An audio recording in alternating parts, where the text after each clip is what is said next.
Today we're going to be demonstrating the injection of touch events into an LG G4 smartphone. We connect the phone and then switch the USB mode of the phone to a hidden mode that allows us to gain access to the AT command interface. We then issue two commands allowing us to bypass the USB connection prompt. From this point forward, we can then issue arbitrary AT commands to the phone. We've constructed a series of demos, allowing us to show the power of just one AT command on the phone.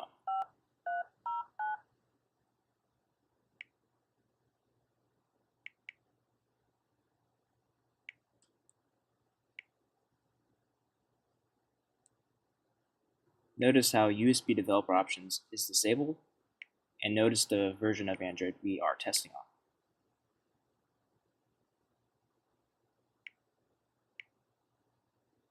Our attack is very versatile.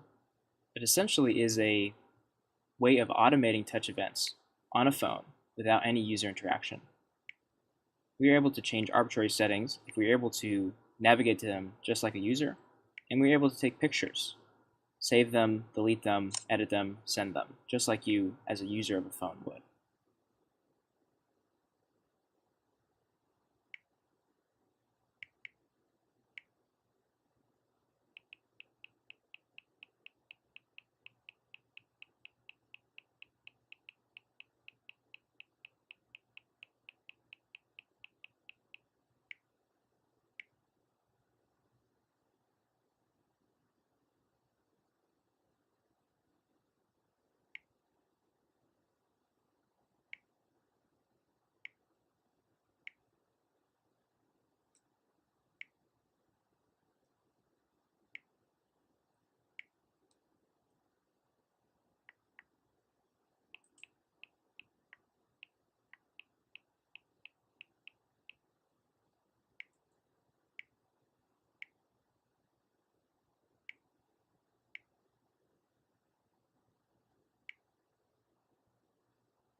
This next attack will demonstrate from start to finish the ability to bypass the LG G4's lock screen and enable USB developer options, all without user interaction.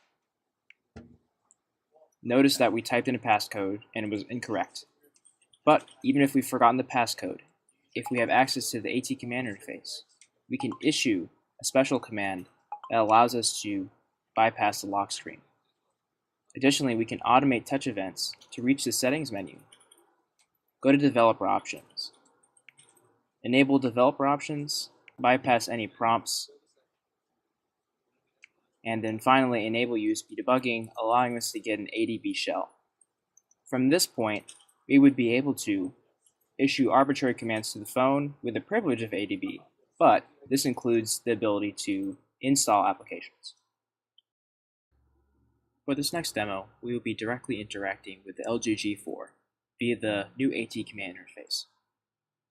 First, we switch the phone into the AT command mode, and then we open an AT interact prompt, which allows us to interactively issue and receive the responses to AT commands.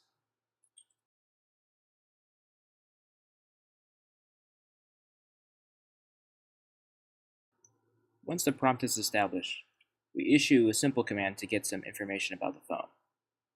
But next, we issue a special command found on LG devices, which allows us to enable ADB without developer options.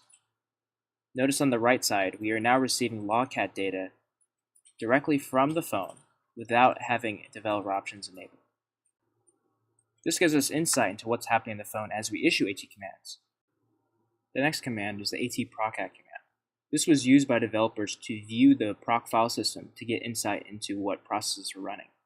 But we have found a path traversal vulnerability in this command, which allows us to read arbitrary files from the phone, as long as the privilege of the AT command distributor is sufficient. This allows us to read any data from the SD card, including pictures and secret data. With this last command, we're able to figure out all of the available AT commands on the phone. And finally, we're able to reboot the phone via an AT command.